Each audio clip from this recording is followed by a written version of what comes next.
speed being of the essence with my next guests who've just walked into the studio this afternoon. They are Luke Austin and James Fitchew, two of the Northampton Knights Karting Team. Now, we introduced the team to you a few weeks ago, here on BBC Radio Northampton, because they are getting together for their first season of racing under the banner of the Northampton Knights Karting Team. They're approaching it in a very professional way. They've even got their own PR person who keeps in touch with us and lets us know how the racing is going on. But, as you'll find out, being racers doesn't mean that they have to necessarily be born wearing racing suits, because James Fitchew is from the world of IT and technology, but Luke Austin, well, he does wear, on occasions, things more associated with Formula One than anything else, because, Luke, you're part of a Formula One team in your own right, Force India.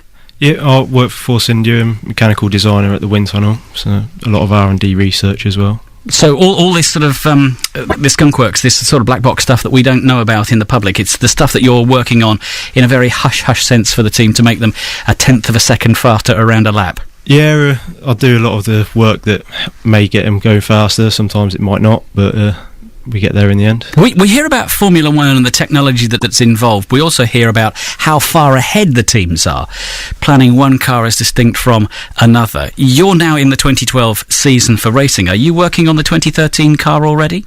I can't get too in-depth, but we're not actually working too far ahead at the moment. It's all sort of this season because it's so close. Well, it is close, and it's being a pretty good season for Force India as well, based as you are right across the road from the opening of Silverstone as a circuit. What used to be in years and years ago the Eddie Jordan organisation and the Jordan team. You're now on the same site. It's not turning out to be too bad a season for you at the moment.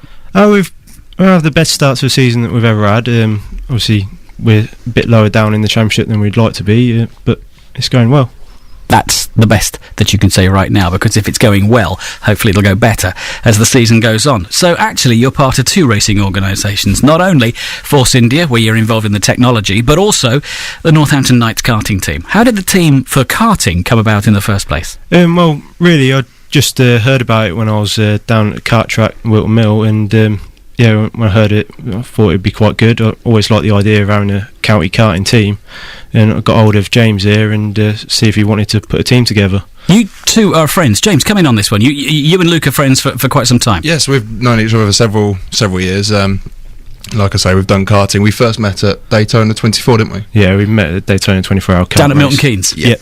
And we did very well in that. We came 9th out of 40 cars. It was quite a lot, yeah. Something like that. And that was straight out of the box, so instantly you knew that you were both quick, so you had something to offer when it came to competitive racing. Just how competitive is the racing that you get up to at the moment? Very. You're literally fighting for a place, and you've got someone right behind you as well, and you've potentially got a fight going on with 5 to 6 different people. Now, karting, as opposed to go-karting, you don't call it go-karting, you talk about karting.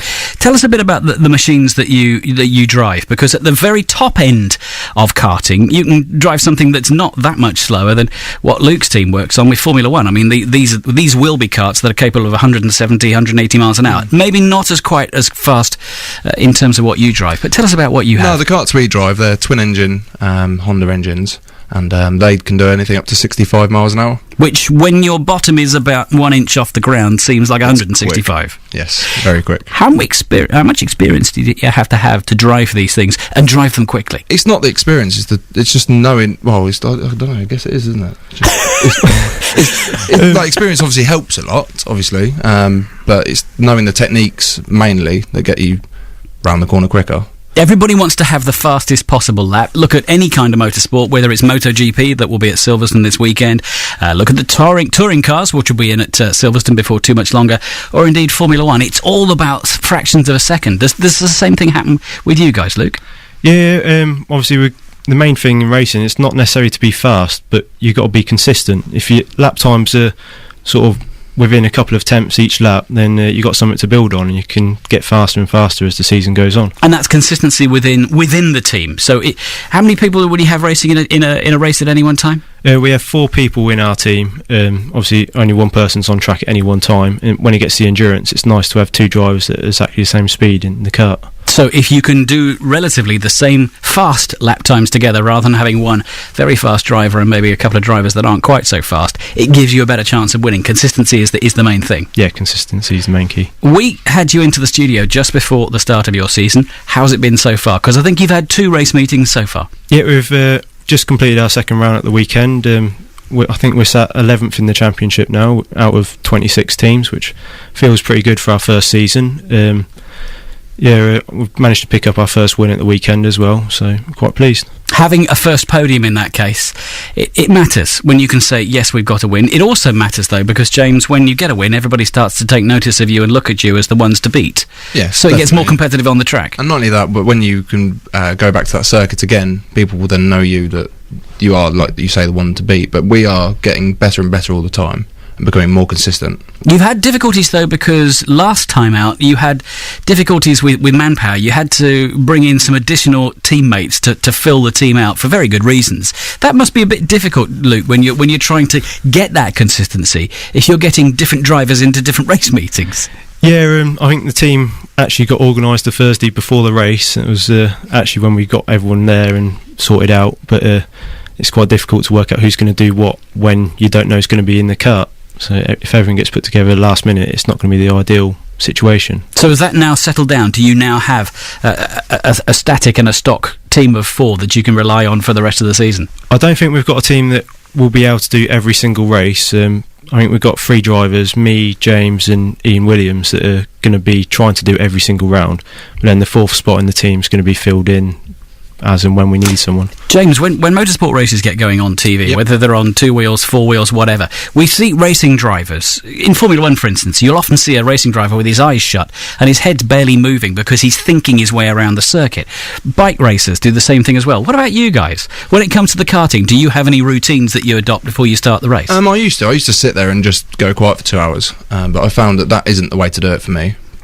I'd prefer to sort of like chat with people and have a laugh and then jump straight in a kart and have a good time on the track. Is that because you get nervous? Do you find that talking does away with the nerves? Yeah, completely. It sets your mind, it stops you thinking about it all. That's a completely different view in that case to someone like Sebastian Vettel, who shuts himself off from everybody. Luke, what's your attitude to racing? Yeah, like James, I tend to just have a bit of a laugh with people before getting the kart and go. Obviously, when I'm on the rolling lap, I tend to try and visualise the actual start of the race to get the best out of it then. And what's the secret to winning a kart race? You talked about having consistent lap times between the 4 of you as drivers, but how do you go about winning a kart race other than by simply being the fastest kart? What's the technique? You've got to know how to overtake. Part of it is you've got to sit about and just wait for the right opportunity to overtake. So if you jump into it too early, you can end up with a bit of a nasty incident. But like the race at the weekend, if you just sit behind the race leader for a while, they tend to make a mistake because you're putting them into a bit of pressure. It makes the overtake a lot easier. So if anything, it's keeping a watching brief rather than going hell for leather right from the start of the race and trying to win the race on the first corner then? Yeah, exactly. Yeah, people always can fail under pressure. So as long as you keep the pressure on, they're more likely to make a mistake. As long as you keep a clear mind. So they end up racing themselves rather than you then? Completely. Fabulous. When are you next going to be out on track? Because it's quite a weekend of sport this weekend. We've got the Le Mans 24-hour race in France. We've got MotoGP at Silverstone this weekend. What about for you guys? When are you next all together? We're not out until the 22nd of July at Clay Pigeon. So we've still got quite a while to the next meeting. And you are going to be racing in Northamptonshire because I think it's Wilton Mill, isn't it? It's Wilton Locks. Yeah, Wilton Mill. Wilton Mill on the big circuit. Yep, on the main circuit there. Full crowd of about 20-odd teams to be taking part. Hopefully the grid will have grown a little bit by then, but yeah, it should be well over 20. And the cars, the karts that you use, are you allowed to tinker with them? Do you manage them yourselves, or are they just right? There's your kart for this week. Go and drive it. No, all the karts are exactly the same. You're not allowed to change anything on the kart, so it's all 100% down to the driver. So no knowledge of Formula 1, nothing that you can take from Force India will help you at all? No, obviously you know a little bit about how tyres work and stuff like that, so it gives you a little bit of an advantage when you're racing, but nothing really to tinker with a kart. So at this stage in the season, it's still early doors, you're about halfway up the field of teams, tending to go a little bit higher. Realistically, how far do you think you can get within the season, given that there are still plenty of races to be had? The teams sort of in top 3 have been very consistent in the first 2 rounds and been up there the whole time. I reckon we could sort of mix it in with them through the rest of the rounds, hopefully get right up to the top, but we'll see how it goes. James, you'd echo your team leader's thoughts, I'm Completely. sure. Yes. Yeah. Completely. Can't wait to get out into the kart next time. Yep. Excellent. Well, if you want to find out more, it's the Northampton Knights Karting Team. You will occasionally find these guys driving other cars, because I know that Luke Austin is involved in a bit of MR2 racing as well out on the circuits. So he knows what he's talking about when it comes to motorsport, certainly knows about Formula One. He's bringing all of that skill, as are the rest of the drivers within the Northampton Knights Karting Team, people like James Fitchew. Does IT help you at all, James? No. Not one bit. It doesn't help in any way, shape or form. All right, well, that's not going to help him in terms of the racing itself. But you are starting to get people taking notice of what you're doing. You've got team clothing there, because we've got the Karting League and the Northampton Knights Karting fleeces there. Are you going to have a website? Is there a website up and running yet? Yeah, I'm building a website at the moment. It's not quite up and running, but hopefully it will be soon. Excellent. So you've got a little bit of time off between now and the tail end of July. We'll have had the British Grand Prix by then. Looking for good things for Force India? Yeah, hopefully. I think we've worked out at the moment every other race has been a good race, but so Silverstone's the other race which isn't good. So. Well, in that case, we just need you to just break the routine of every other race. Canada wasn't too bad for you, was it?